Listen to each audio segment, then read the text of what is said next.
How you doing? Okay, we're ready to start day 3. Good morning, everybody. How we doing today? Tyler Booker. Great. Thank y'all for being here today.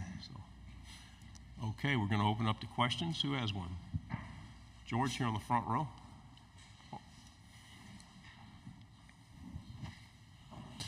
George T, KVTV here in Dallas. So I've heard that you were one of the most effective leaders during the staff transition with Coach DeBoer, and I wanted to know, what do you think helped stabilize a locker room during the period of change? Togetherness really helps stabilize the locker room in a period of change, and we definitely feel the tightest knit group is right now since my past 3 years of being here, just because we've been through an experience together. I'm not going to say a traumatic experience, but we've been through something together. So we can all look at each other, no matter what we're going through, like, okay, this guy stayed when it was hard. This guy stayed when it was hard. And other guys have left because it was easy for them, but, like, we're looking at each other in the locker room like, okay, this is my brother. He stayed here for me. Front row here on the left. New Haven in the house. Yes, sir. Good morning, Tyler. Good morning. How are you? Good. AP Stedham, AP and Kelly, as we see at syndicated radio. Tyler, the offensive line, it's like a chorus line. So how do you stay in step together to improve? You know, last year where they had a lot of sacks, I know you're looking to improve on that point. Well, we've definitely been taking a lot of time to work on our pass protection individually, and we've been also taking a lot of sets together as well, because there was a lot of transition in the offensive line. People were moving around in different spots. So now that we have some guys playing next to each other, we got 3 returning starters, and we've really been focusing on working together, even without the coaches, on our free time, just because that's how bad we want to be great. That's how bad we want it. And while we did fall short when it came to pass protection last year, we're going to build upon our run game last year, because I feel like we had a very effective run game last year. Stay on the front row. Chase Goodrow with the Tuscaloosa News. Tyler, I kind of want to go back to your first question from George. In the coaching transition, right, the 3 guys that kind of pulled the locker room together were you and Jalen and Malachi. All 3 of y'all in your own individual position rooms lost guys, right? Malachi looks around, Caleb's gone. You look around, Caden Proctor's gone. Jalen looks around, Julian Sayen's gone. I mean, just walk me through those 72 hours where y'all, I assume, got together and said, we got to hold this thing down. Well, first of all, I'm the lucky one because I got my guy back. But those first 72 hours were crucial. We really banded together and said, hey, like, we're going to stay here and we're going to win a national championship, because we haven't won a national championship yet. Malachi has one from his freshman year, but we want one, like, as our team. We want this to be our team. We want this to be our national championship. And we knew that we have the talent in-house to be able to do that. We were 7 points away from being a national championship. We can't lose sight of that. So we really just had to try our best to keep everybody here, but to everybody that left, we wish them the best of luck. Second row in the aisle. Eric Bailey with the Tulsa World. Oklahoma and Texas bring a storied rivalry to the SEC, but what can those fans expect out of other rivalries in the conference? Can you tell me a little bit about the Iron Bowl, and what can those fans see out of other rivalries in the SEC?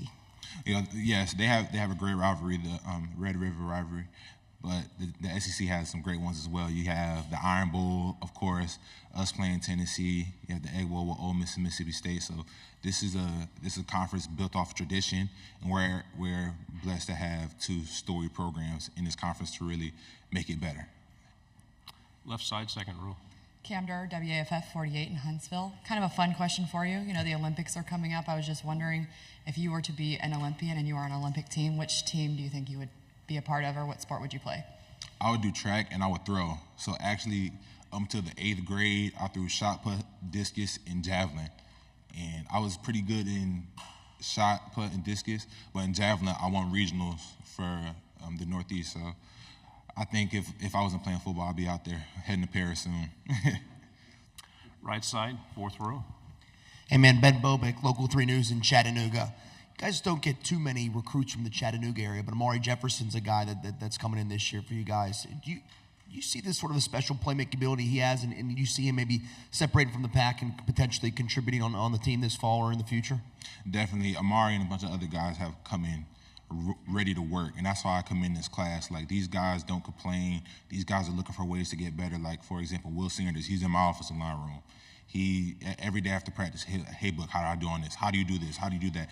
They're just so willing and ready to learn, and I'm very excited to be able to really teach and pour into those guys this year. Right side, and then pass it forward.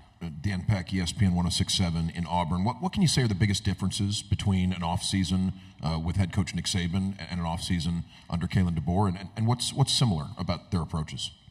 There wasn't much different. The only thing that was really different schedule-wise, we had a few practices before spring break, and I feel like that really helped just because we were able to go over the break with some practices under our belt. We knew what to expect. Obviously, the practice schedule was different, but the same intensity. We still have fourth quarter. We still had a lot of walkthroughs. We still did everything to prepare for this upcoming season. And the things that were similar, like I just said, that intensity, we're still playing Bama football. That Bama standard hasn't changed. Right side on the aisle, please. Yeah, Tyler, Evan Camico, Pig Trail Nation. Last season in the Arkansas-Alabama game, Landon Jackson, 3.5 sacks. What do you remember about going against him that day and in the Arkansas game in general? Landon Jackson had a really great game that day. He's a great player, and I wish him a great year. Left side on the aisle. Ryan Hennessy, NBC 13 in Birmingham. Kind of like the question 2 questions ago. The difference with Saban and DeBoer, a lot of people saying a little bit more relaxed with media. It's more wide open. How do you as a leader keep your team responsible for this is Bama standard? I wouldn't say that it's more relaxed. I feel like Coach DeBoer, he lets the media in a little bit more, but the standard is the standard. On the field, off the field, in the classroom, on the microphone. So the standard is the standard. You're going to represent your family and yourself and the team, most importantly, in the best way possible. I'm sorry, left side. Jake Stansel, WBRC in Birmingham. What do you think of your former coach, Coach Saban, picking Texas and Georgia to play an SEC title game? Is that some early rat poison for this group? Not necessarily. Like, you really can't pay attention to things this early in the year. We have about 6 weeks until the season starts, and I really don't deal in hypotheticals. He taught me that, so he'd be glad to hear me say that. On the aisle, third row. Tyler Joe Gaither, BamaCentral.com.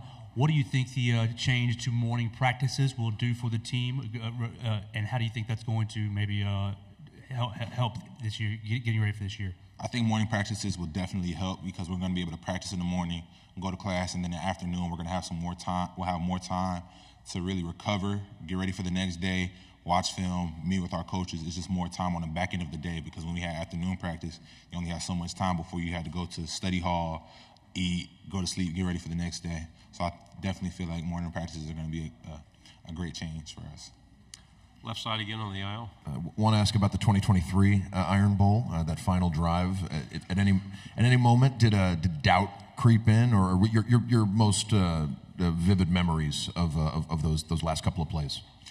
Those last couple of plays, I was just thinking about scenarios of how we would win. Like, doubt never creeped into my mind, and I think that's just the way that I'm wired. Like, I feel like as long as there's time on that clock, we have a chance to win. It doesn't matter what's going on. And if you let doubt creep in your mind, you're not a real competitor. You're not a true competitor. You have to believe in yourself before anybody else believes in you. So as a leader on that offense, I had to believe the whole time because if guys see me with my head down, pouting, talking about like, oh man, we lost the game, what is that going to do to everyone else? So that whole time, I'm thinking of ways we can win this game, how I can perform, and how I can do my job to the best ability to help my team win. Left side, front row. Michael Cobble, WBRZ TV in Baton Rouge. I feel like Jalen has the potential for a Heisman year. What do you see in him and his growth, and what are your expectations for him this season? I'm very blessed to be able to play with Jalen. Jalen's a great quarterback, but an even better leader. So him being there for us the whole time, and he's a person that I leaned on during the transition as well. So I just expect a great season out of Jalen, and us as an offensive line, we're going to give him the time he needs, the holes he needs, whatever he needs in order to be great and do his job to the highest ability.